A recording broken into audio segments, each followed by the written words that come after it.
my wife stated. I'm having surgery to stay childless always.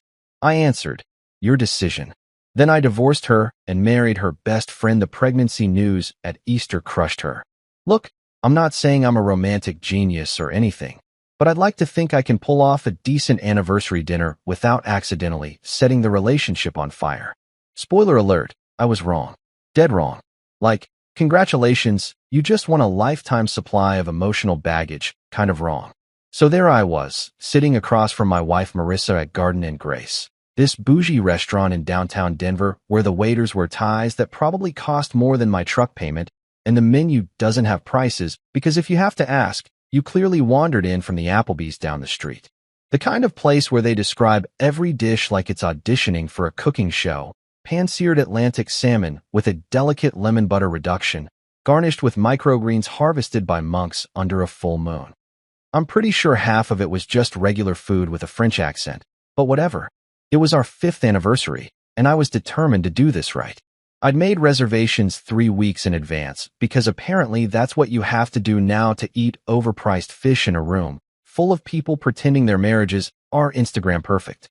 I'd bought flowers, not just any flowers, mind you, but those fancy roses that come in a box and cost enough to fund a small country's GDP.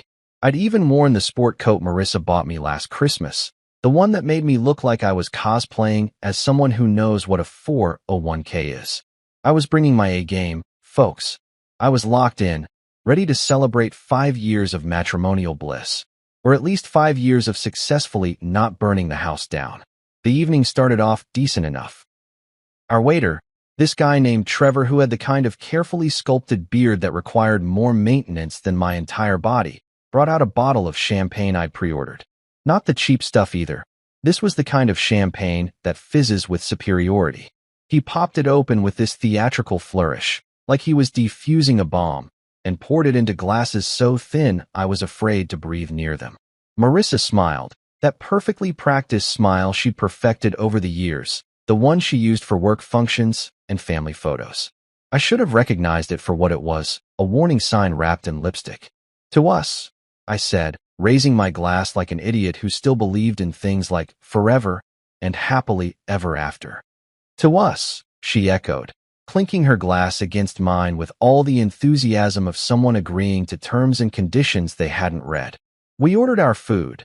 She got the salmon because she'd been on this whole eating clean kick ever since her yoga instructor suggested that carbs were basically the devil in bread form. And I went for the ribeye because I'm a simple man with simple needs, and one of those needs involves beef that costs more than a car payment. The steak arrived looking like it had been blessed by Gordon Ramsay himself, perfectly cooked, seasoned like it held the secrets of the universe. This was going to be a good night. This was going to be a great night. And then Marissa opened her mouth and nuked our entire marriage in one sentence. I'm getting a hysterectomy, she said, cutting into her salmon with the casualness of someone mentioning they were thinking about getting bangs. I don't ever want kids. I'm pretty sure time stopped. Not in that romantic movie way where everything goes into slow motion and a single tear rolls down someone's cheek while a piano plays in the background.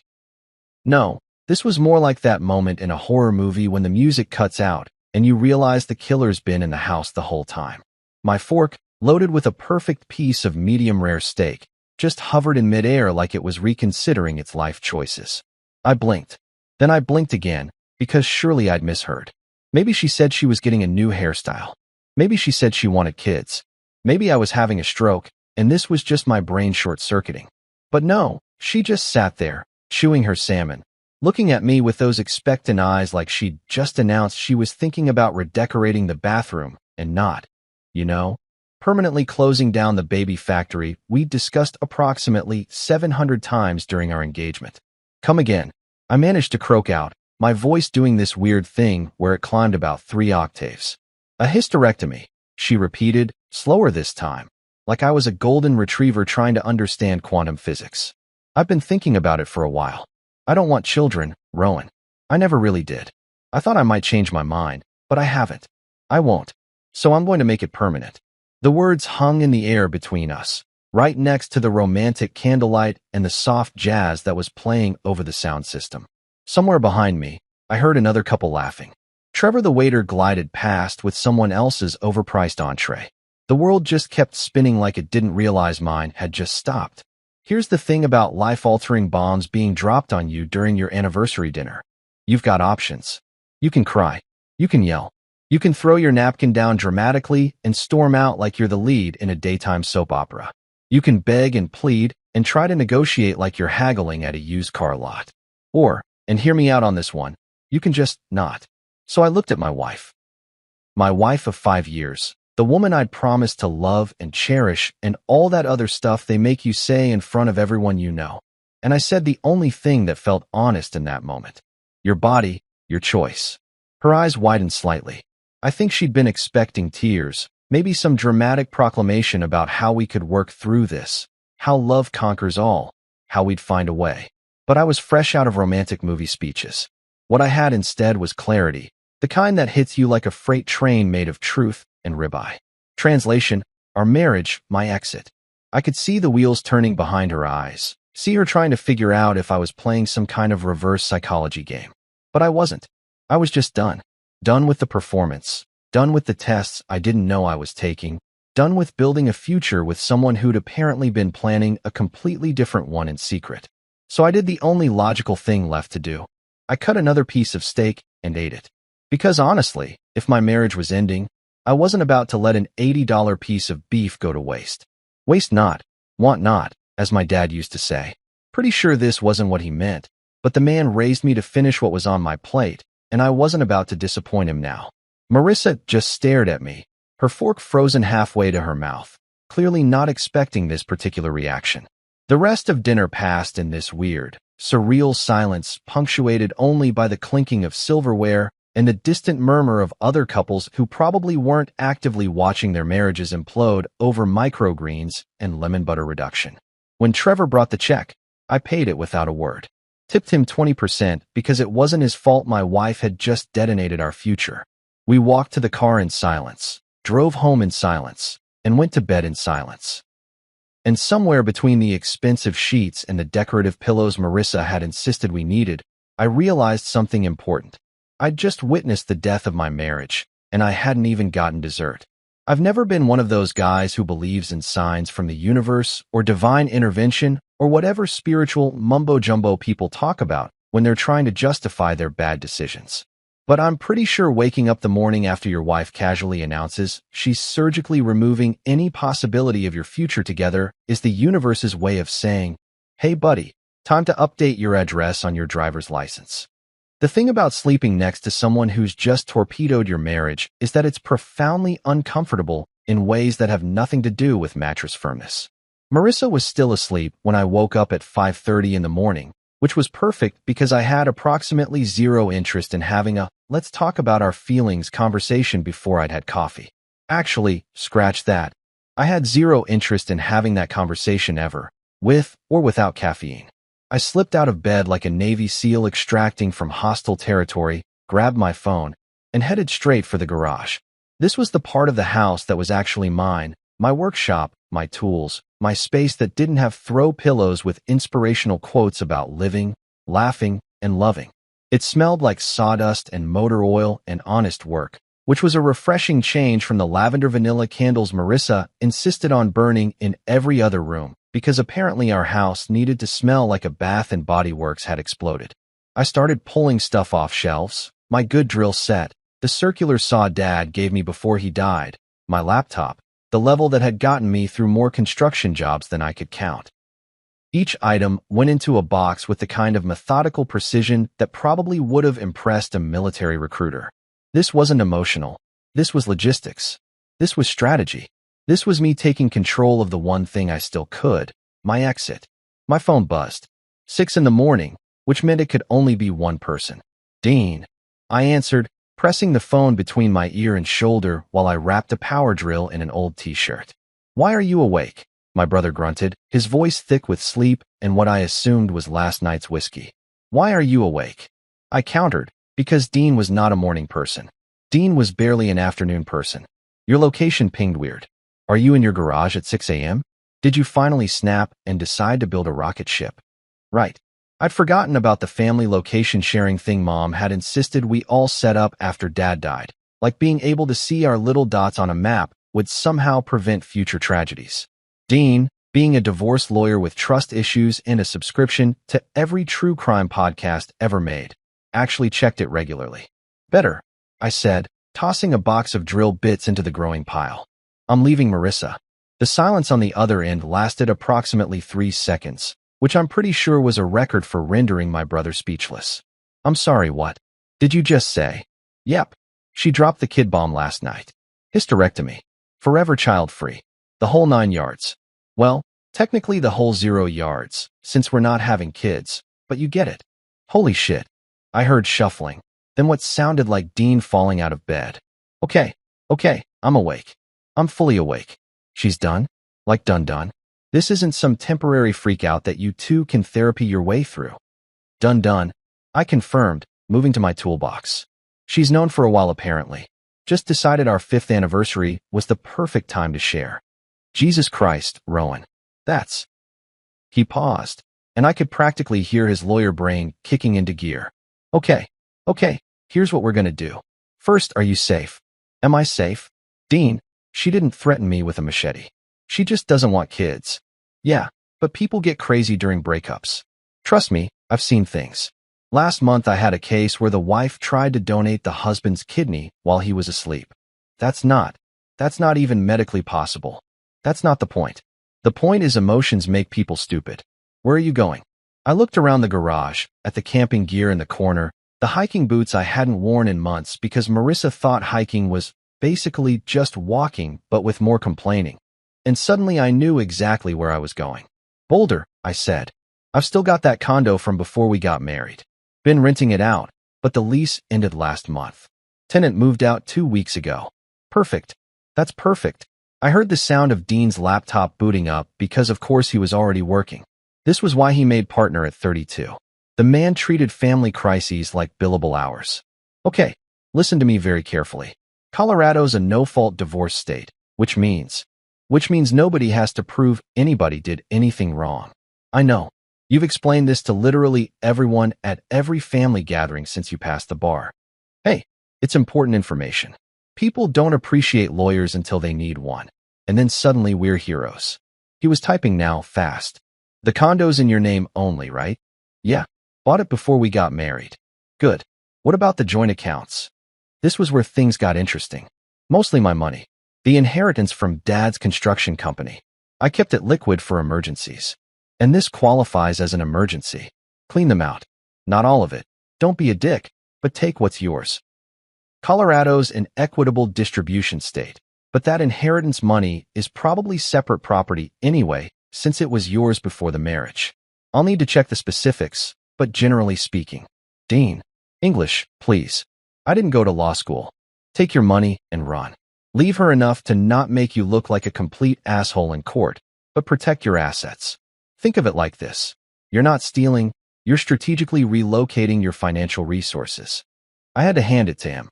The man could make anything sound legal and vaguely noble. By 7 a.m., I had 3 boxes packed, my truck loaded, and a plan.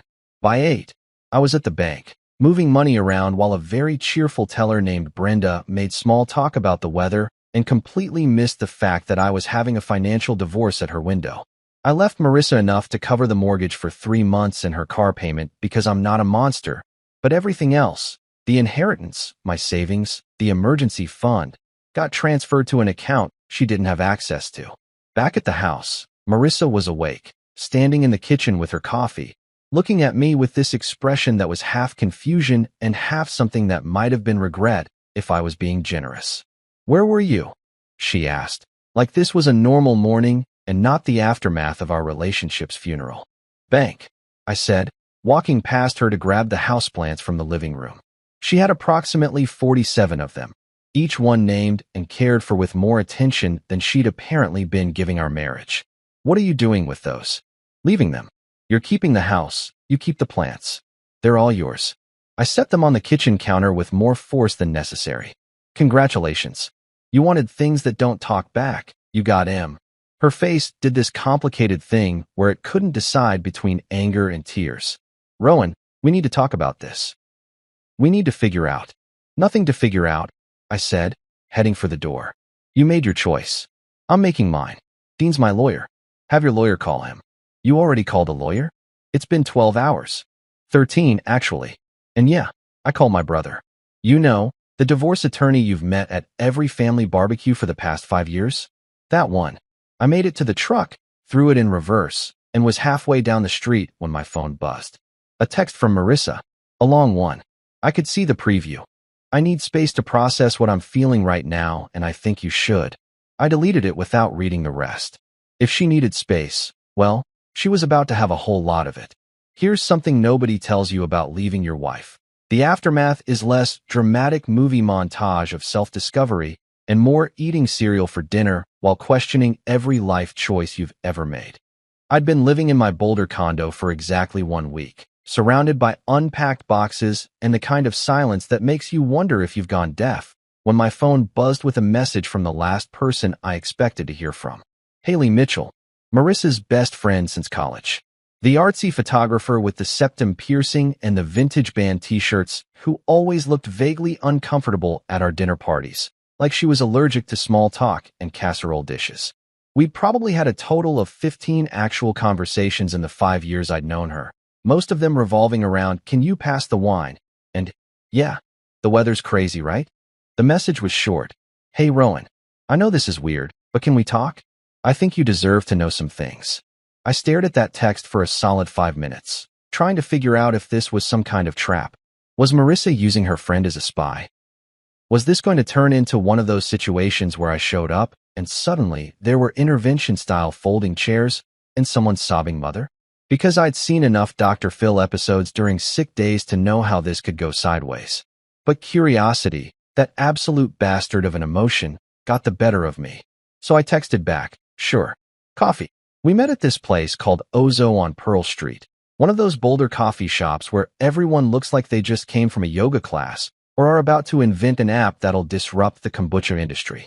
It was neutral territory, public enough that if this turned into some kind of ambush, I could make a run for it without causing too much of a scene. Haley was already there when I arrived, sitting at a corner table with 2 cups of coffee in front of her, wearing a flannel shirt that looked like it had been stolen from a lumberjack's closet and jeans with paint stains on them.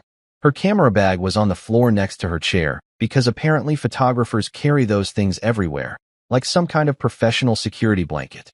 "I got you a coffee," she said, sliding 1 cup toward me as I sat down. "Black, right? I remember you always refused the fancy stuff at parties." "Yeah, I believe coffee should taste like coffee, not a dessert that gave up on life." I took a sip. It was good. Strong. The kind of coffee that could wake up a corpse. "So, this is officially the weirdest week of my life, and you texting me is somehow in the top 3 strangest things that have happened." She winced, wrapping both hands around her own cup. "I know. I'm sorry. I probably should have led with that. I'm sorry about everything. About Marissa. About your marriage. About..."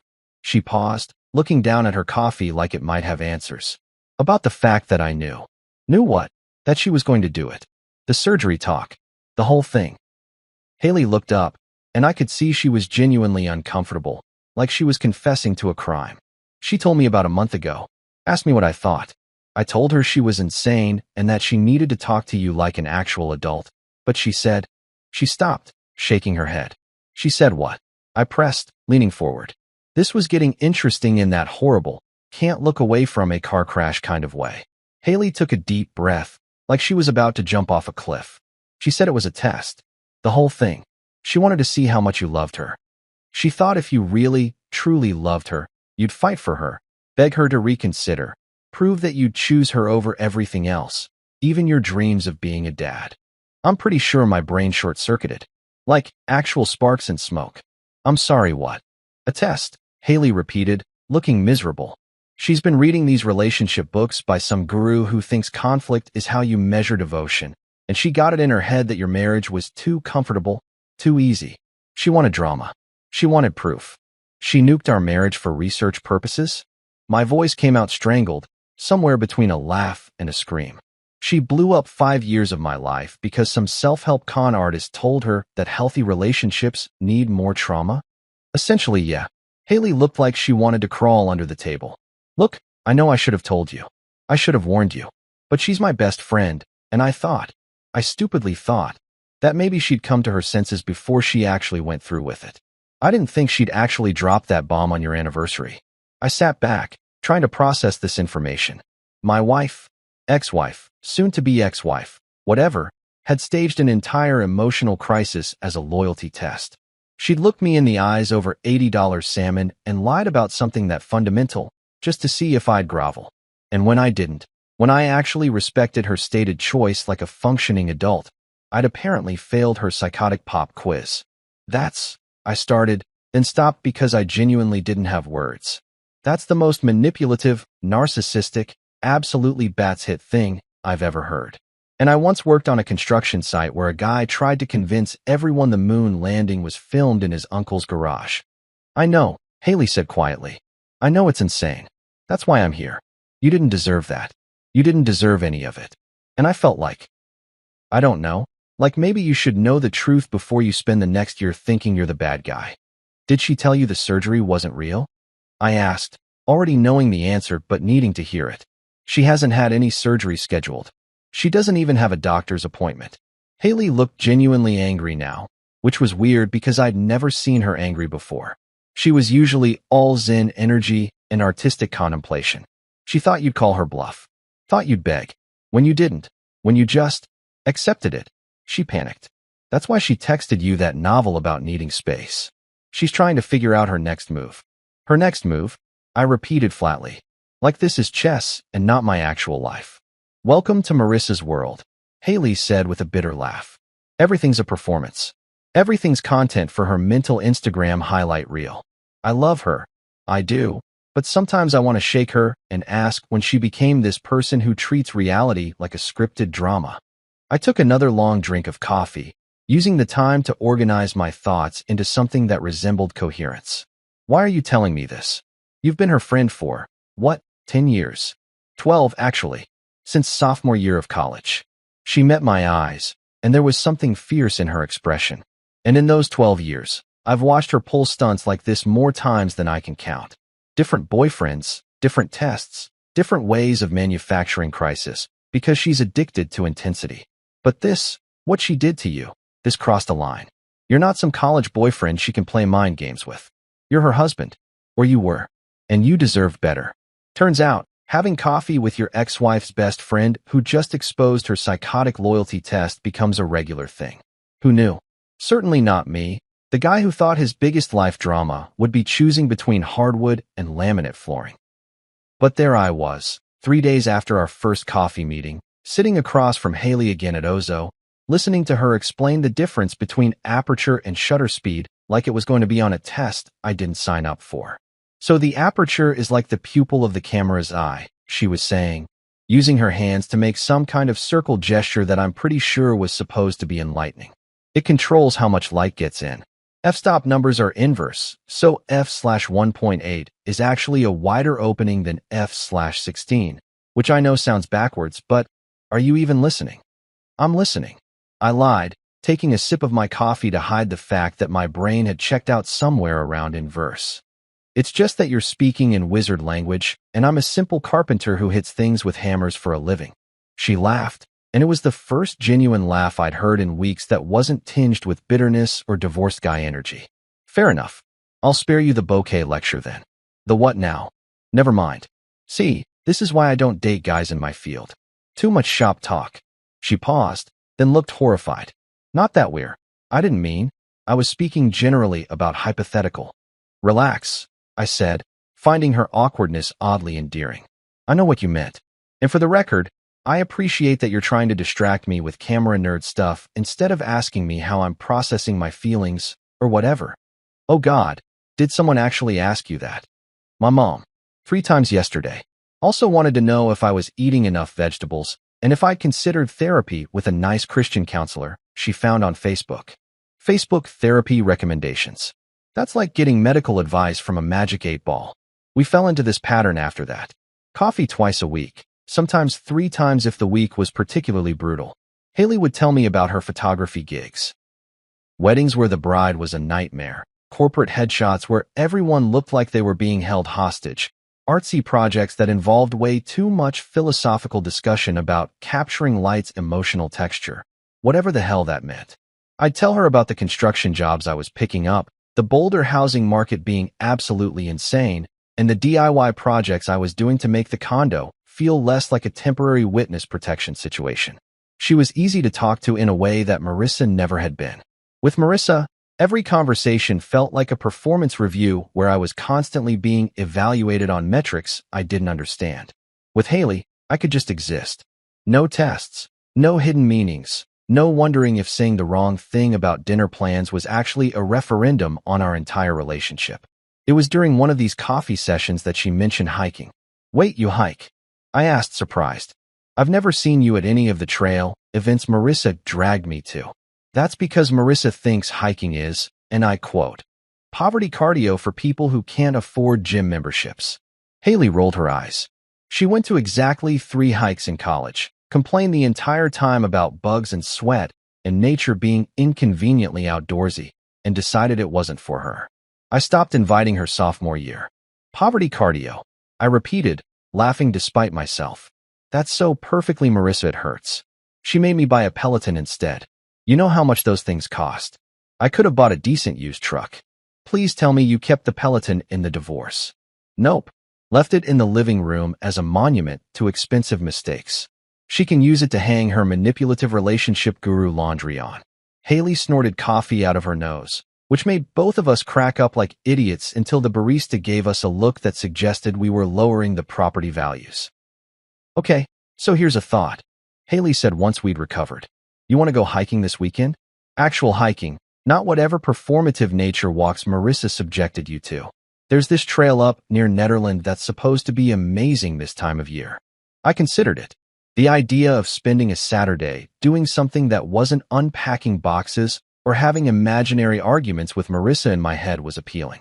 Plus, I'd actually missed hiking. Before the marriage became a full-time job of managing someone else's emotional chaos, I used to hit the trails every weekend. You know what? Yeah, let's do it. That Saturday, I picked Haley up at 7 in the morning because apparently that's when normal people start hikes, not at the civilized hour of 10 a.m. like Marissa always insisted. Haley showed up in hiking boots that actually looked used, not like the Instagram-ready ones Marissa bought, and wore exactly twice before declaring them blister machines designed by sadists.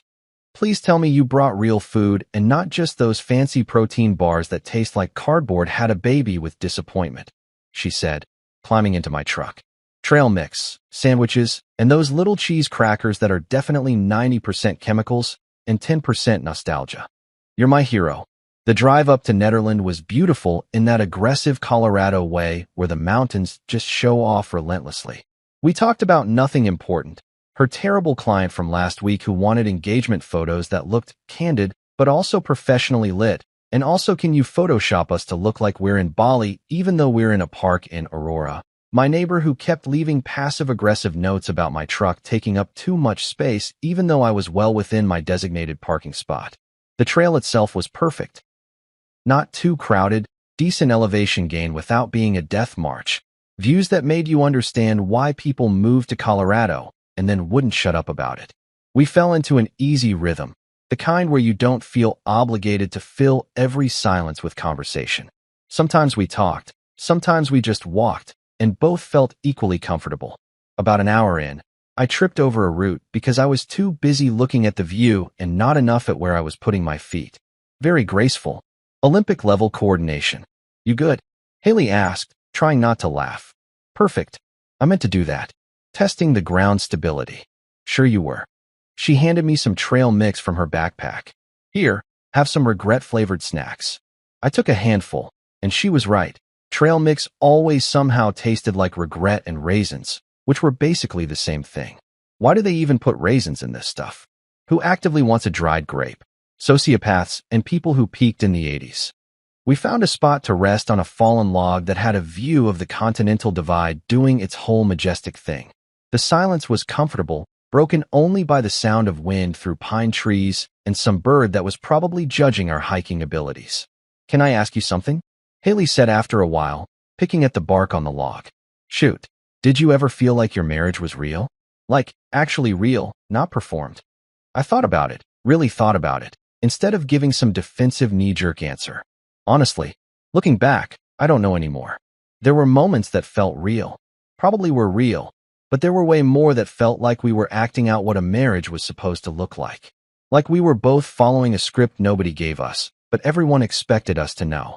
That's what it always looked like from the outside, Haley admitted. Like you two were starring in a rom-com that forgot to include the actual romance part.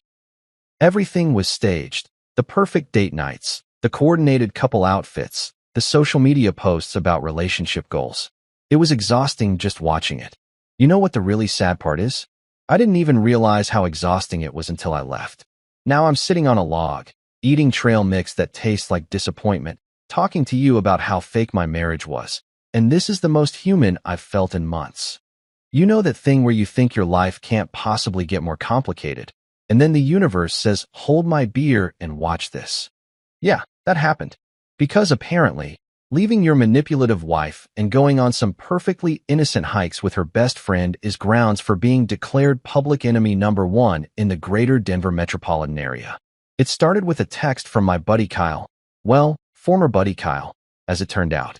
We'd been friends since college, did the whole fantasy football league thing, grabbed beers on Fridays, had that easy male friendship where you don't actually talk about feelings, but you show up when someone needs help moving furniture.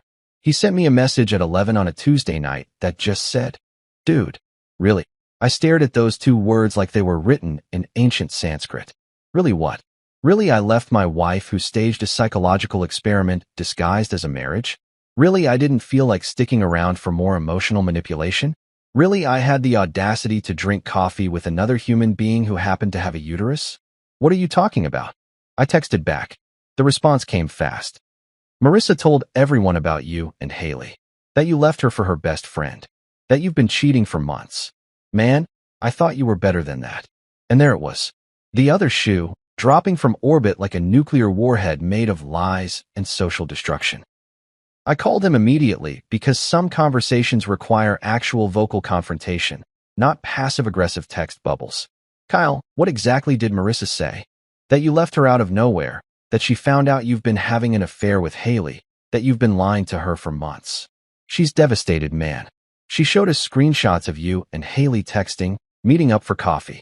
It's pretty damning. Screenshots of us getting coffee. I repeated slowly, my blood pressure doing interesting cardiovascular things.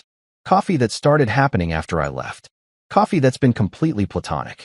Coffee that exists because Haley felt guilty about not warning me that my wife was playing psychological warfare games with our marriage. Look, I don't know what to believe, Kyle said, and I could hear the discomfort in his voice. But Marissa's really broken up about this. And the timing looks bad, you have to admit. The timing looks bad because she's making it look bad. She's a liar, Kyle. She lied about wanting a hysterectomy to test me. She's lying about this. But hey, don't let facts get in the way of a good narrative. He was quiet for a moment. I've known Marissa for 5 years too. She's always been cool. And now you're telling me she's this manipulative mastermind? That's a big accusation, man. And accusing me of cheating isn't? The friendship ended pretty much there. Oh, he didn't say it explicitly. We just did that thing where guys let relationships die through strategic avoidance and unreturned texts. But the real kicker came 3 days later when I checked our fantasy football group chat, the one we'd had running for 7 years, and discovered it had been renamed Just Us, and I'd been removed.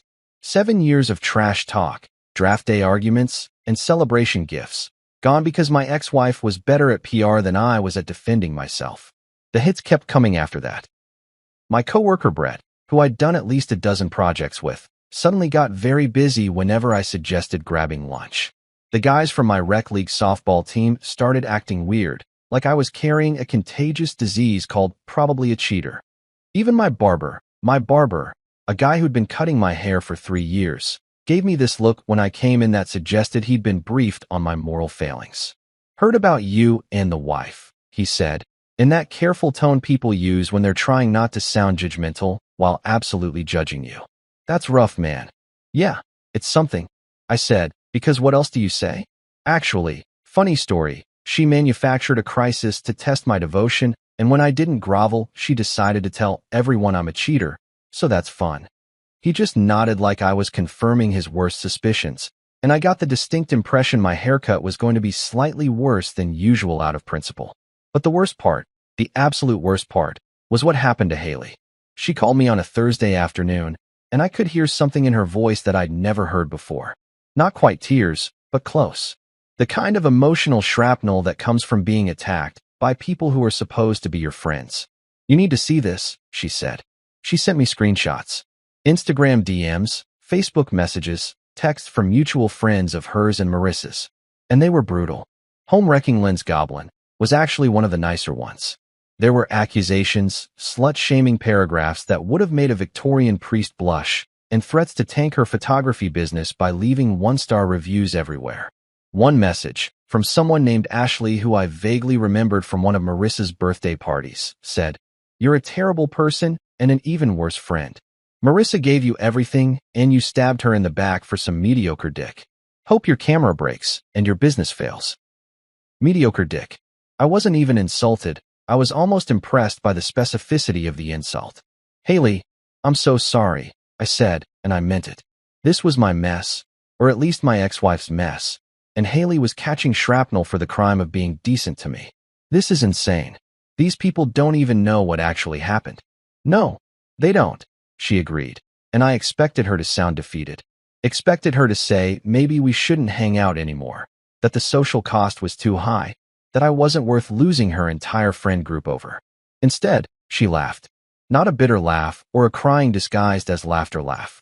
An actual, genuine, slightly unhinged laugh that suggested she'd moved past anger and arrived at some kind of transcendent acceptance of the absurdity. "What's funny?" I asked, confused. "Home-wrecking Lens Goblin," she said, still laughing. "That's actually kind of creative. I mean, if I'm going to be a villain in Marissa's dramatic production, I might as well get good lighting for it, right?" And that's when I knew. That's the moment I realized Haley wasn't just some peripheral character in my divorce drama. She was tough in a way that had nothing to do with pretending to be tough. She could take hits and laugh about them. She could lose friends and not lose herself. "You're handling this better than I am," I admitted. "That's because I've known Marissa longer than you have. I've seen her burn through friendships before when people don't play their assigned roles in her life story. I'm just the latest casualty. But here's the thing." She paused, and I could hear her moving around, probably pacing her apartment. "I know who I am. I know what actually happened. And I know that anyone who believes her version without even asking for mine isn't actually my friend anyway. So really, she's doing me a favor. Spring cleaning my social circle. That's a very zen approach to being socially destroyed. Well, I do yoga on Tuesdays. Gotta use that inner peace for something." We talked for another hour, mostly me apologizing and her insisting she was fine, actually better than fine, because at least now she knew who her real friends were. The list was shorter than before, but apparently that's not always a bad thing. Here's a life pro tip nobody asked for. When your life resembles a dumpster fire that's somehow also a circus, the best thing you can do is run away to the mountains where cell service goes to die and your problems can't find you. Or at least that was the theory when Haley suggested we go camping to escape what she'd started calling the Marissa Media Circus. "We need to get out of town," she'd said during one of our coffee sessions, which had become less about coffee and more about commiserating over how many friends we'd lost in the Great Divorce War of 2024. Somewhere with no Wi-Fi, no cell service, no angry messages from people who've decided we're the villains in a story they don't even know. So, like Canada? I was thinking more like Rocky Mountain National Park, but I appreciate your commitment to extreme solutions. So there we were, the following weekend, loading up my truck with camping gear that hadn't seen daylight since before I got married. Marissa had always vetoed camping, saying something about how she didn't pay for a house with indoor plumbing just to voluntarily pee in the woods like our ancestors who didn't know any better. Which should have been a red flag, honestly. Anyone who thinks they're too sophisticated for Esmores has questionable priorities. Haley showed up at my place at 6 in the morning with a backpack that looked like it had been through several wars and possibly a zombie apocalypse, wearing a hoodie with holes in it and cargo pants that had more pockets than seemed structurally necessary.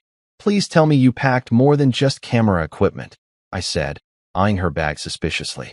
I've got a sleeping bag, a change of clothes, and 17 granola bars that expired last year, but are probably still fine. What else do you need? Literally anything else. Did you bring a tent? She blinked at me. I thought you were bringing the tent. This is how I learned that Haley, despite being an outdoor enthusiast, had always been a mooch who borrowed other people's camping gear.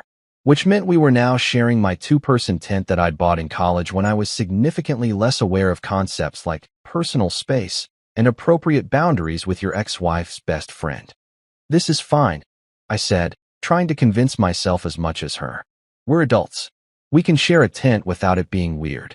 Totally not weird, she agreed, in that tone that suggested it was definitely going to be weird. The drive up was beautiful in that aggressive Colorado way that makes you forgive the state for having weather patterns designed by a sadistic meteorologist with a mood disorder. We took Highway 34 into the park, windows down, arguing about music because Haley apparently thought folk indie whatever qualified as real music, while I maintained that nothing made before 1990 counted as classic rock, no matter what she claimed. Bruce Springsteen is a legend, she argued, skipping through my truck's playlist with the confidence of someone who'd never been taught about boundaries. Bruce Springsteen sounds like someone's dad trying to be profound at a barbecue. You take that back right now, or I'm throwing your trail mix out the window. We got to the campsite around noon, and I immediately remembered why I'd loved camping before Marissa had civilized it out of me. The smell of pine trees and dirt, the sound of absolutely nothing except wind and birds that were probably plotting to steal our food, the complete absence of anyone asking me how I was processing or whether I'd considered therapy. Setting up camp took about an hour, mostly because Haley kept stopping to photograph things: the tent, a weird-looking rock, a squirrel she claimed had excellent bone structure for a rodent. I built a fire pit while she did her artist thing, and by the time the sun started setting, we had a pretty decent setup going. This is nice, Haley said, sitting on a log I'd dragged over, eating one of her questionable granola bars. No angry texts, no social media drama, no random people at the grocery store looking at me like I'm a home wrecker. Hey, you're a home-wrecking lens goblin. Get your villain title right. She threw a piece of granola at me. You know what I mean. It's just peaceful. Like we can just exist without everyone having opinions about it. We cooked hot dogs over the fire because we're not fancy people, despite what the $80 anniversary steaks might have suggested. Talked about nothing important. Her weird clients, my weirder construction site stories, the philosophy of whether a hot dog counted as a sandwich. It didn't. We both agreed. And if you think otherwise, you're wrong. As darkness fell, the temperature dropped in that way Colorado does, where it's like the mountains suddenly remember it's their job to be inhospitable. We retreated to the tent around 9, both of us in sleeping bags, lying there in the kind of darkness that only exists when you're miles from civilization and light pollution. Can I ask you something? Haley's voice came from the darkness, quiet. Sure. Do you ever wonder if we're doing this wrong? Like, becoming friends during your divorce, hanging out all the time, letting people think whatever they want to think. I thought about it, really thought about it. Honestly, no. People are going to think what they want regardless. And everyone who actually matters, or at least everyone worth keeping around, will either figure out the truth or won't care enough to make it their business. That's very mature of you. Yeah, well, divorce ages you. I'm basically 100 years old in emotional intelligence years now. She laughed and then went quiet. I could hear her sleeping bag rustling as she shifted around, trying to get comfortable on ground that was definitely not designed with human spines in mind. That's when the rain started. Not gentle rain, not romantic movie rain. This was the kind of rain that suggested the sky was having a breakdown and needed everyone to know about it. Thunder cracked overhead like God was rearranging furniture, and the temperature dropped another 10 degrees just for fun. Tell me this tent is waterproof, Haley said, her voice slightly panicked. Define waterproof. Rowan, it's mostly waterproof, like 70%. The tent was actually fine. I'd sealed it properly because I'm not an idiot, but the storm was intense enough that we both instinctively moved closer to the center, away from the edges where rain was starting to do that thing where it finds microscopic entry points just to prove it can. We ended up sitting cross-legged in our sleeping bags, facing each other in the weird, intimate darkness that only exists in tents during storms.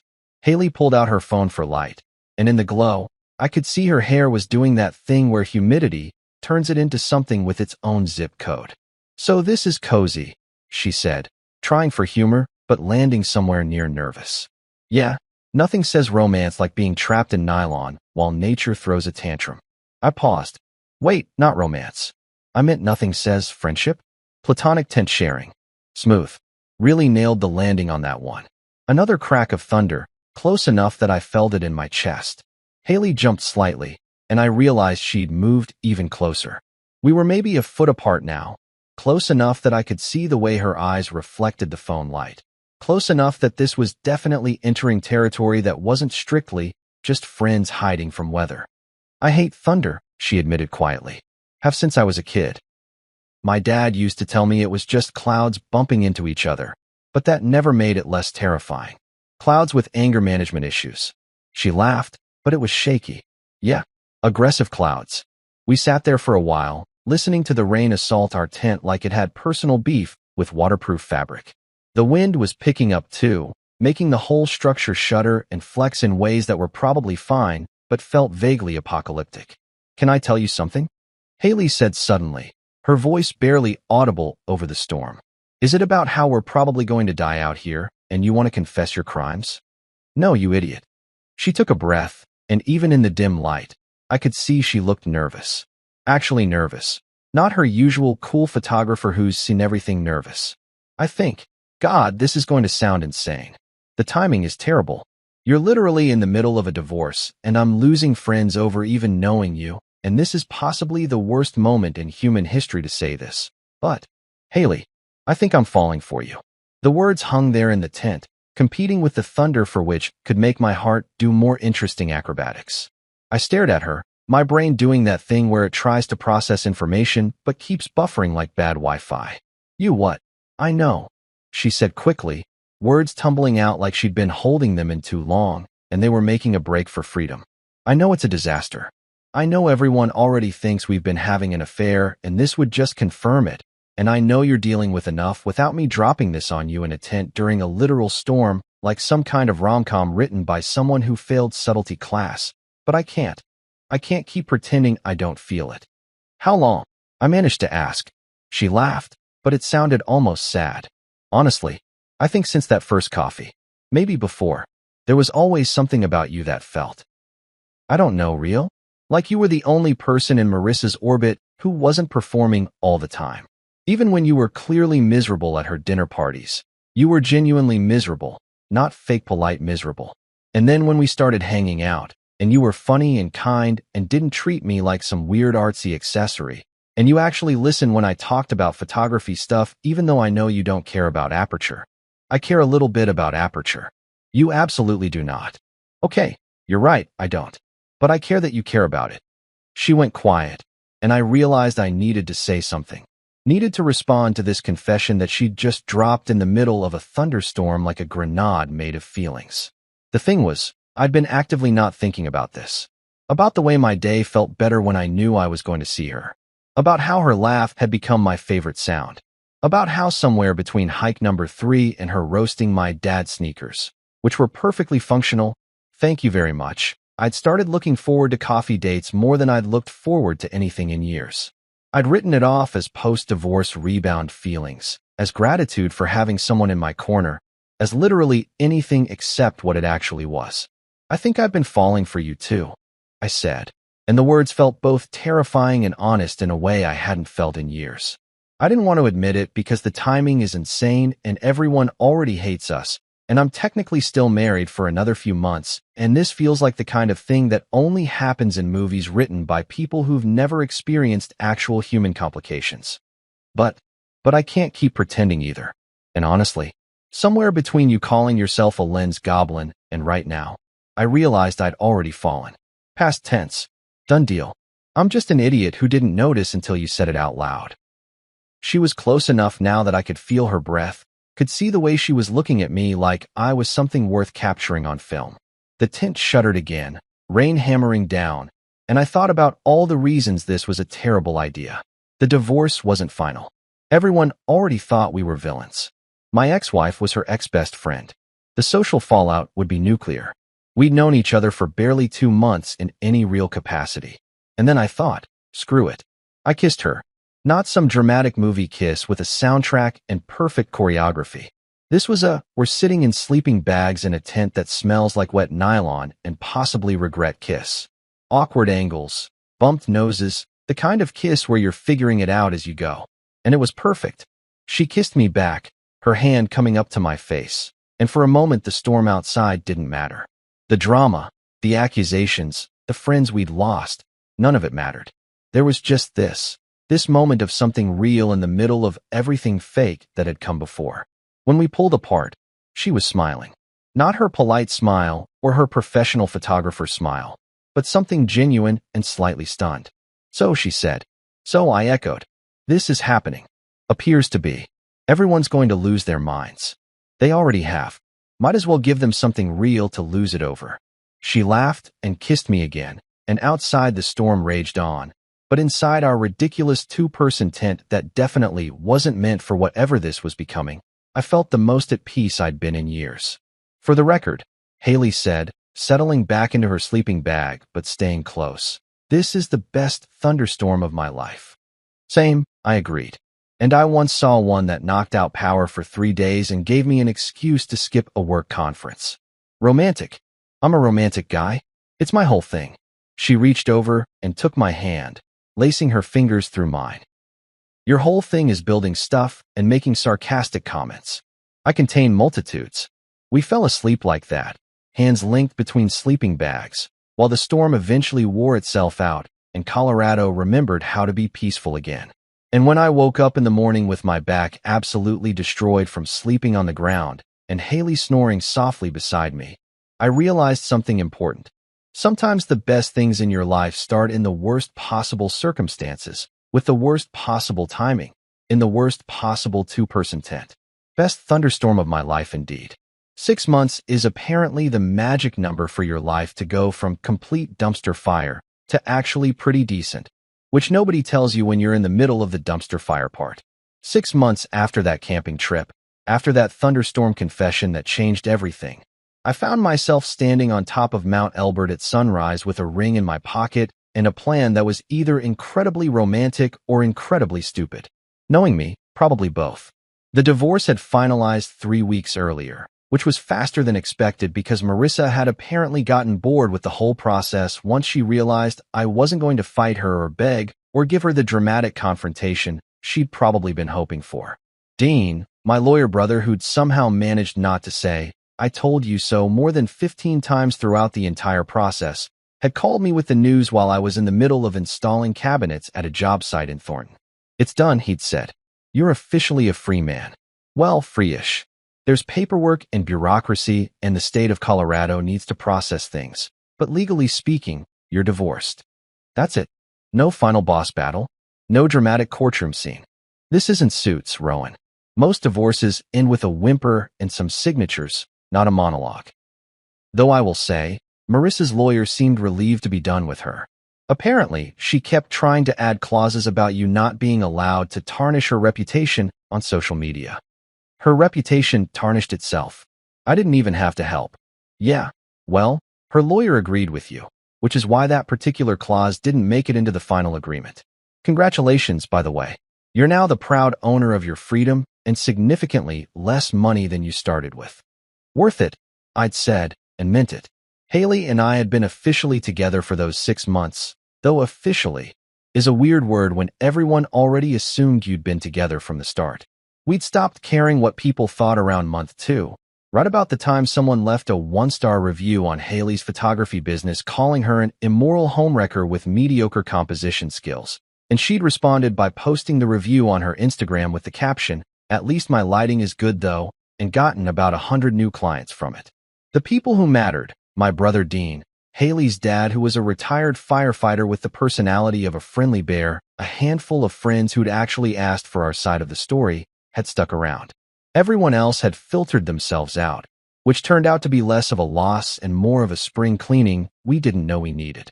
So there I was, at 14,000 feet, watching the sun come up over the Rockies and trying not to pass out from altitude sickness, while Haley took approximately 300 photos of the sunrise, because apparently this was golden hour, and the light quality is insane up here, and other photography phrases that I'd learned to nod along to. You know what would make this light even better? I said, my hand closing around the ring box in my jacket pocket. Better cloud definition? She said, still looking through her camera viewfinder. You married to me. She lowered the camera slowly, turning to look at me with this expression that was half, did you just say what I think you said, and half, are you proposing to me on a mountain, because you know I'm obsessed with dramatic lighting? Did you just? I pulled out the ring box, got down on one knee on a rock that was definitely going to leave a mark, and tried to remember the speech I practiced. Haley Mitchell, you're the only person I know who would call herself a lens goblin and mean it as a point of pride. You're weird, you're talented, you laugh at my dumb jokes, and you make me feel like I'm not insane for wanting simple, honest things in life. Also, your photography genuinely is incredible, even though I still don't understand aperture. It's the f-stop that. Haley, I'm proposing. You can explain camera mechanics later. She laughed, and I could see tears in her eyes, which on anyone else might have been concerning, but on her just looked right. Okay, continue. Will you marry me? Preferably soon. Before I freeze to death on this mountain, I climbed specifically because you said the lighting would be good. You climbed this mountain for me. I climbed this mountain for you. My lungs hate me and my legs are filing for divorce. Too soon. But yeah, dramatic lighting. Romantic gesture. The whole thing. She tackled me, which at 14,000 feet with questionable oxygen is actually a safety hazard, but I wasn't about to complain. Yes, she said, kissing me hard enough that I forgot about altitude sickness entirely. Yes, obviously yes, you beautiful idiot. I got the ring on her finger, a simple silver band with a small diamond because Haley had explicitly said if I bought her anything that looked like it came from a K Jewelers commercial, she'd throw it off a mountain. And we took approximately 75 selfies with the sunrise and the ring and her crying laughing face before hiking back down to civilization. We eloped 2 weeks later at Garden of the Gods because Haley said if we were going to get married, we should do it somewhere with geological drama, and I pointed out the poetic irony of getting married in a place with garden in the name considering how my first marriage ended at Garden and Grace. She'd laughed and said that was exactly why we should do it. Take the location back, make new memories, prove that gardens weren't cursed, just my ex-wife was. The ceremony was just us, an officiant we found on Craigslist who turned out to be a retired geology professor with strong opinions about sedimentary rock formations, and a photographer friend of Haley's who owed her a favor. No fancy dress, no tuxedo, no 300-person guest list of people we barely knew.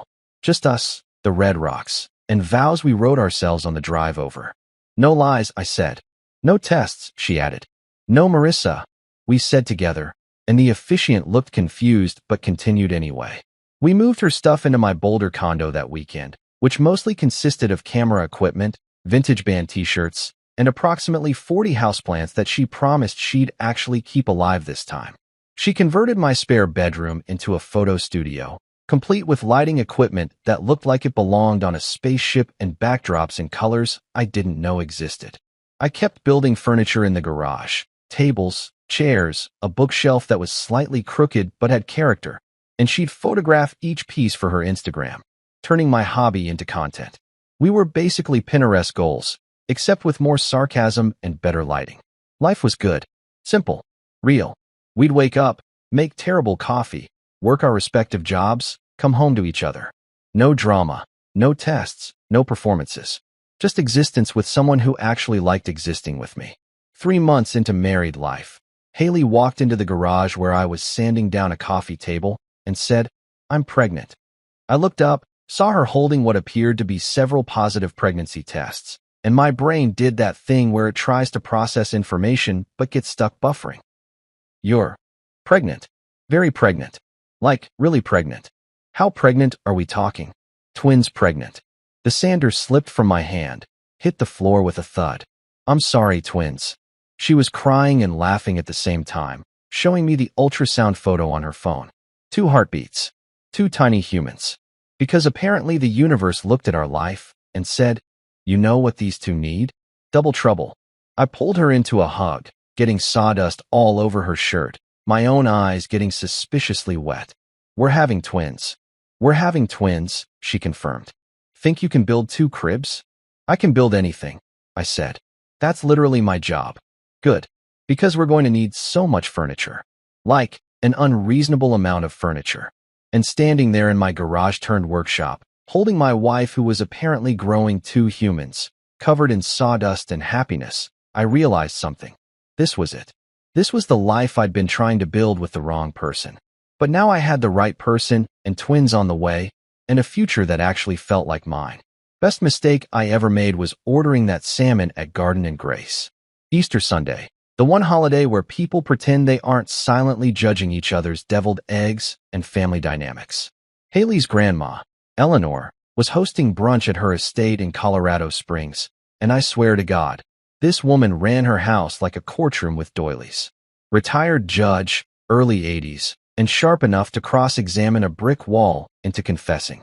She had that kind of energy that made you sit up straight, even when you were innocent. Haley and I had been married for a few months, and life was solid. Smooth, even. Our little Boulder bubble had become this peaceful mix of wood shavings, camera flashes, and arguments about whose turn it was to buy oat milk. And now here we were, driving through the mountains, me in a painfully pastel shirt Haley picked out. It's Easter, not a funeral, Mason. Her glowing with that subtle, pregnant and pretending not tired smile. The plan was simple. Announce the pregnancy to the family in the most Haley way possible, with a photo album that could make Pinterest cry. Each page was a chapter of our new life. The mountain proposal, the garden of the gods wedding, our condo, my handmade crib, and finally, the ultrasound picture, the grand finale. You could practically hear a drum roll when she packed it in her bag that morning. We arrived, and the place looked like Martha Stewart and the Supreme Court had a baby. Lace tablecloths, golden napkin rings, everything symmetrical like Eleanor personally yelled at the decorations until they aligned. The woman was sipping rose before 10 a.m., which, honestly, I respected. Haley, Mason, she greeted, arms outstretched. My 2 favorite people who still respect punctuality. Haley hugged her. We brought a surprise. Eleanor raised an eyebrow. Please tell me it's not another abstract art photo of furniture. Better, Haley said, grinning. You'll see. Families started pouring in like a sitcom cast reunion. Cousins, aunts, that one uncle who still calls everyone sport. It was chaos, but the good kind. Laughter, champagne glasses clinking, and the smell of glazed ham strong enough to make me rethink vegetarianism. And then, the doorbell rang. Now, every story has that one moment when you just know. You feel the plot twist walking toward you. My gut twisted before my brain even caught up. Eleanor called out, Haley, dear, were we expecting another guest? Haley frowned. No. She opened the door, and there she was. Marissa, my ex-wife, dressed like she was auditioning for the Real Housewives of Emotional Damage. Designer sunglasses, wind-blown hair, a coat too heavy for spring, and a smirk that screamed, I came to ruin the vibe. Happy Easter, she said, brushing past me like she owned the place. Haley froze. I froze harder. You could have heard a deviled egg drop. Eleanor, to her credit, didn't flinch. Ah, she said, tilting her head. The ghost of bad decisions passed. Haley tried to stay calm. Marissa, this is a family brunch. Marissa shrugged. I was family, until he traded up. I swear, if I had popcorn, I would have started eating it. The tension was that thick. Haley, bless her heart, decided to go through with the announcement anyway. She was shaking a little but determined. That's Haley for you. She placed the photo album in the center of the table and said, Before we eat, I wanted to share something special. The family leaned in. Page by page, she narrated our story. The proposal photo, smiles and sunlight. The elopement picture, us laughing by the rocks. The ultrasound, a collective gasp, then cheers and happy tears. Eleanor clapped her hands. Twins. My courtroom legacy continues. Everyone toasted. Everyone except Marissa. She sat there, staring at the album like it had personally insulted her. Then she stood up, slow and dramatic, her chair scraping across the marble floor like a thunderclap. You stole my life, she screamed. I swear, every fork froze midair. Even the ham looked nervous. Haley blinked. Excuse me. You think this is fair? Marissa's voice cracked. You get him. You get this. You get the happy ending that was supposed to be mine? Marissa, I said, trying to stay calm. We've been divorced for. Don't, she snapped. Don't you dare act innocent, Mason. You were supposed to fight for me. The room went dead silent. You could practically hear Eleanor sharpening a metaphorical gavel in her mind. Haley, to her credit, didn't lose her cool. You ended things, Marissa. You made your choices. Marissa laughed, a wild, brittle sound. Choices? You call emotional surgery a choice? Eleanor stood up then, slow and steady, her wine glass in hand like a weapon of divine authority. She slammed it down so hard it echoed. Young lady, she said, her voice booming through the dining room. Sit down before I hold you in contempt of brunch. I almost choked on my mimosa. Haley's cousin whispered. Did she just? Yep, I muttered. She did. But Marissa didn't back down. Nope. She lunged, actually lunged, for the photo album. Like it was evidence she needed to destroy before the jury saw it. Eleanor's grandson, Ben, 6'3", ex-football player, moved faster than a referee at a bad call. He grabbed her by the arm mid-swipe. Ma'am, maybe not today. Let me go, she yelled, kicking off one of her heels. This is MY's story. Not anymore. Eleanor said. Sipping her rose like this was just another episode of Judge Judy, Easter edition. Haley stood frozen, one hand on her stomach, the other on the chair. I stepped in front of her, not out of fear, just instinct. Protection. Marissa finally broke down, tears streaking her perfect makeup. He was supposed to love me forever. Eleanor sighed. Honey, sometimes forever expires early when you treat people like disposable evidence. Half the family winced, half applauded quietly like they were watching live theater. I wanted to say something, anything, but there's no instruction manual for your ex crashing your new wife's pregnancy announcement. Eventually, Marissa yanked her arm free, grabbed her heel off the floor, and stormed out, muttering something about fake happiness and karma. The front door slammed so hard the Easter wreath fell off. Silence. Pure, holy silence. Then Eleanor clapped once. Well, she said, that was more exciting than last year's egg hunt. Haley exhaled. I'm so sorry, Grandma. Nonsense, Eleanor replied, pouring herself another glass. If you can't handle an emotional outburst before dessert, you're not ready for family. The entire room erupted in laughter, like the tension never happened. That's Eleanor for you, the kind of woman who could turn chaos into etiquette. Later, while everyone went back to chatting, Haley leaned into me and whispered, so much for a peaceful Easter. I grinned. Hey, at least no one threw the ham. She smiled faintly, her eyes tired but soft. Do you think she'll stop? I didn't answer right away.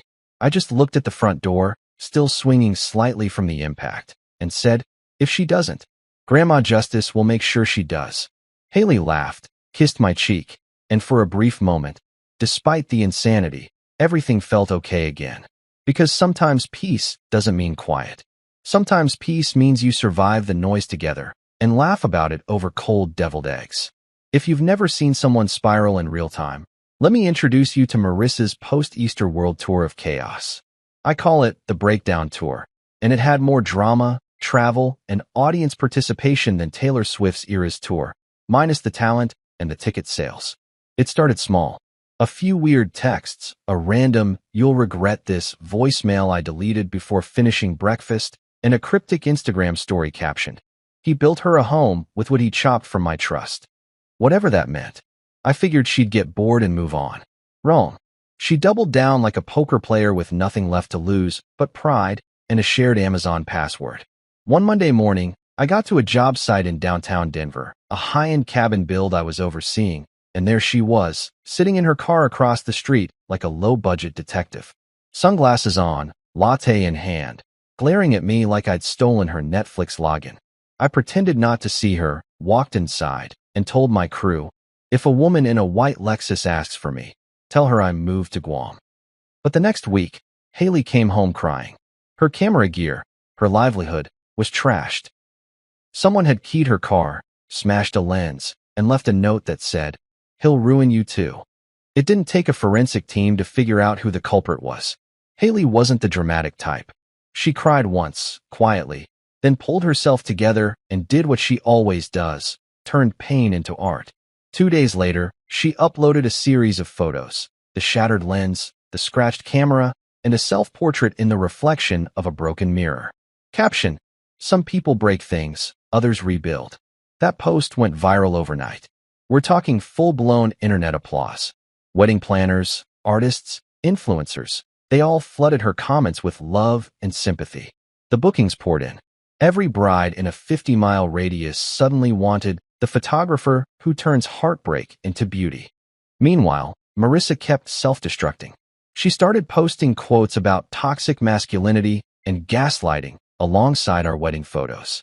The same pictures I deleted months ago, now repurposed with captions like, "He smiled in pictures, but lied in vows." She was basically curating a one-woman museum of delusion. I tried ignoring her. You'd think that would help, right? Nope. It just made her louder. She showed up at Haley's studio once, pretending to be a client. Haley told me she walked in wearing sunglasses like she was in witness protection and said, "I need someone to capture the real me." Haley, being the calm, non-violent saint she is, said, "The real you isn't my aesthetic," and escorted her out before she could monologue. That's when Eleanor stepped in, Grandma Justice herself, retired judge, cardigan assassin, professional chaos manager. She called us over for tea, which, in Eleanor speak, meant we're launching a legal missile. She poured her drink, leaned back, and said, "We're going to civilize this circus." Within a week, she'd done what most people need a legal team for. Temporary restraining orders, harassment filings, even a report to Marissa's employer. Eleanor didn't just pull strings, she crocheted an entire safety net. At one point, she called me and said, "Mason, I once handled a divorce case where a man mailed his ex a live raccoon. This isn't my first rodeo." The woman was terrifying, in the best possible way. By month 3 of the Breakdown Tour, Marissa had lost her job. Turns out HR departments don't love viral harassment posts, and her brother Marcus finally called me. Marcus and I had always been civil during the marriage. He's a good guy, just perpetually caught in the middle of his sister's main character episodes. He sounded tired. "Man, I think my sister's lost it." "You think?" I said. "I'm starting to believe she's doing a world record attempt. I'm sorry about all this. She's not herself." "Buddy," I said, "she's been auditioning for Not Herself since 2019. We talked for an hour. He told me she'd been drinking too much, ranting about stolen destiny, and apparently telling people she'd had a surgery relapse. Which is impressive, considering the first one never happened. Through all of it, Haley never cracked. Not once. I expected stress, anger, maybe some regret for marrying a man whose ex thought she was the joker with Wi-Fi access. Instead, she kept building, photographing, laughing. "Let her spiral," Haley said one night while editing pictures. "Storms burn themselves out eventually. And if she doesn't?" I asked. Haley smiled without looking up. "Then we build better umbrellas." That woman could turn therapy into a business plan. Our days became a rhythm of creation and quiet defiance. I worked on custom furniture pieces. She turned them into art. People loved the story behind it, the craftsman and the photographer who made beauty out of brokenness. It was disgustingly wholesome. Even I almost teared up reading her captions. Eleanor dropped by once a week to check the perimeter, which basically meant bringing cookies and legal updates. "The judge approved the order," she'd announce, handing me snickerdoodles. "Now eat. You look less intimidating when you're underfed." Meanwhile, Marissa's social media rants grew less coherent. She started quoting philosophers, misquoting therapists, and tagging random celebrities for moral support. My personal favorite post read, "They say love builds bridges. He built furniture instead." I laughed so hard I nearly dropped my coffee. But beneath the humor, there was sadness. She wasn't just being cruel, she was unraveling. The woman who once planned our future down to the color of the nursery was now posting conspiracy threads about how Haley hypnotized me with her camera lens. Part of me pitied her. The other part remembered every lie, every test, every manipulation, and thought, no, this is her own construction zone of chaos. Then came the final act of her tour, one last attempt to make a statement. We woke up one morning to a news alert. Local woman detained after disturbance at City Hall. You guessed it, Marissa. She'd marched into the clerk's office demanding they revoke the fraudulent marriage certificate between me and Haley. Apparently, she believed the divorce was emotionally invalid. Eleanor saw the article, sipped her tea, and said, "Well, that's one way to spend a Thursday." That incident finally pushed everything into the legal finish line. Marissa was ordered into therapy, given a no-contact mandate, and relocated to California with her parents for a change of scenery. Translation: witness protection from herself. When the dust settled, I sat on the back porch one night, staring at the stars over Boulder. Haley joined me, her belly starting to show. She placed my hand over it. "They're kicking," she whispered. I smiled. "Already fighting for space, huh? Takes after Grandma Justice." Haley laughed, and for the first time in months, the air felt still again. No courtrooms, no chaos, just us, wood and light, and a quiet future we were building piece by piece.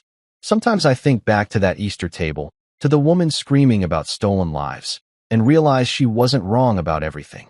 I did steal something from her, the piece she threw away, and I wasn't giving it back.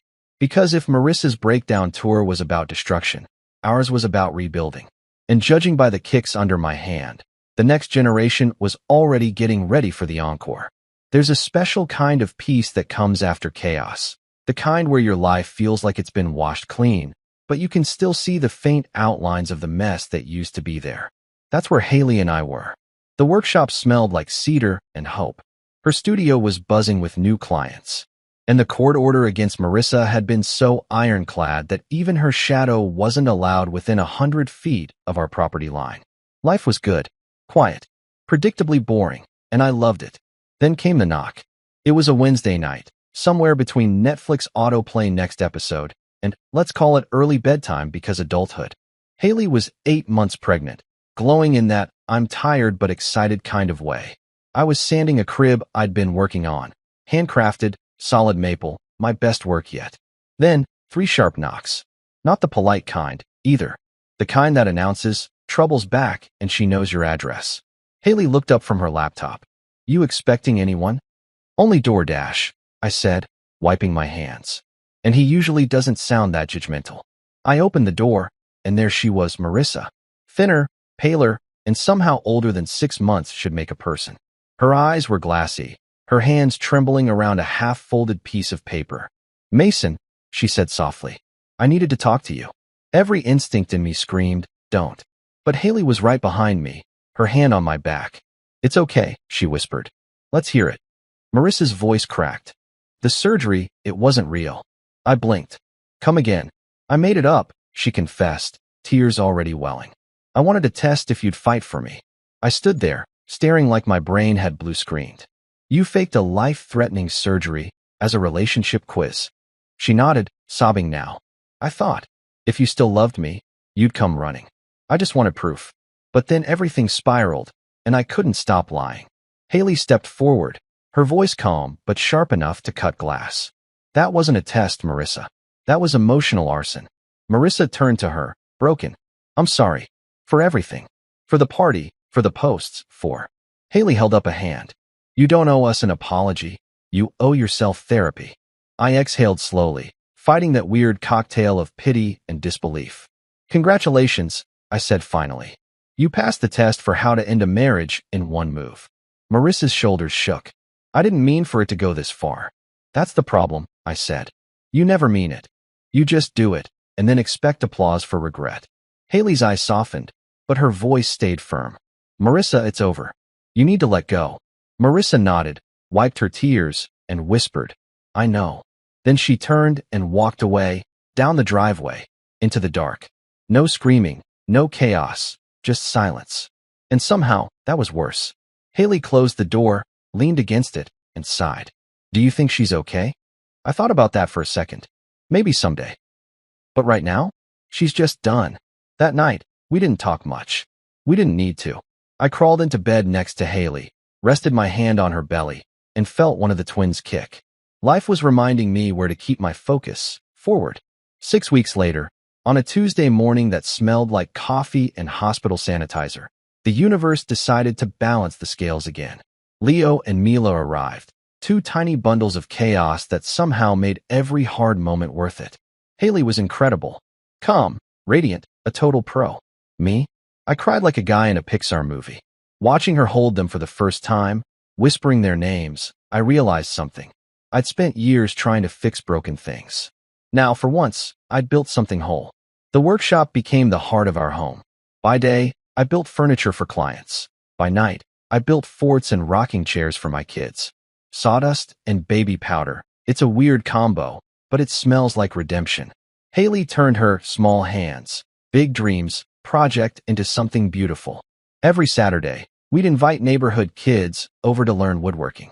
She'd photograph them holding their birdhouses and little stools, all smiles and glue stains. The photos went viral again, this time not because of pain, but because of joy. People messaged her things like, "You turned trauma into purpose." She'd smile and say, "No, we just traded drama for hammers." Eleanor came by every weekend, of course. She'd bring cookies, judge my joinery techniques, and hold the twins like she was conducting court. "Order in the nursery," she'd joke. One bottle at a time. It wasn't flashy, but it was real. We laughed, we worked, we napped in shifts like exhausted Marines. And through it all, that quiet peace stayed, like the universe was finally done testing me. Then one afternoon, I caught myself wondering about Marissa. Curiosity, not longing. Just that human itch to know if the storm you survived is still raining somewhere else. Haley noticed, because she always does. "What's got you staring at nothing?" she asked. "Just wondering how she's doing," I admitted. Haley didn't miss a beat. "Curiosity isn't love, Mason. It's just checking the weather on a storm you already survived." I laughed. "You always gotta sound like a philosopher on Tuesdays." She smirked. "Only when I'm right." And she was. Marissa wasn't my unfinished story anymore. She was a closed chapter, filed, stamped, and archived in the Department of Lessons Learned. Later that evening, while feeding the twins, I thought about everything that had happened. The fake surgery, the meltdown brunch, the stalking, the apology. And weirdly, I didn't feel bitterness anymore. Just relief. Because sometimes, closure doesn't come in the form of justice. Sometimes it's just the quiet realization that you don't need revenge. You just need to stop caring. Haley caught me zoning out and said, "Hey, Earth to Mason, you thinking about sanding something again?" "Yeah," I said, smiling. "Just life." She rolled her eyes, but smiled back. "Well, try not to glue yourself to it." Weeks turned into months. Leo learned how to grab my beard like it was a jungle vine. Mila learned how to scream with the confidence of a future CEO. And Haley? She was thriving, booked out for months, glowing like motherhood was her art medium. Sometimes, when the twins finally napped, I'd sneak into the workshop, pour myself a drink, and just sit there, listening to the hum of the house. That peaceful kind of noise that tells you you're exactly where you're supposed to be. And in those moments, I'd think about balance. How life gives and takes like a moody accountant. Marissa gave me clarity. Haley gave me everything else. I didn't need to prove I'd won. I didn't need to parade happiness online. The real victory was waking up next to peace, not panic. Still, sometimes I imagine running into Marissa one day. Maybe at a cafe, maybe at an airport. She'd smile awkwardly, I'd nod politely, and we'd both move on. Two people who once set fire to each other's plans and now just live in the ashes of acceptance. But that's a story I'll never need to tell. Because the only thing that matters now is the one I'm living, one crib at a time, one laugh at a time, one Saturday project at a time. And every time I tuck the twins in and hear Haley humming softly in the next room, I know it. Karma didn't come to punish anyone. It came to balance me out.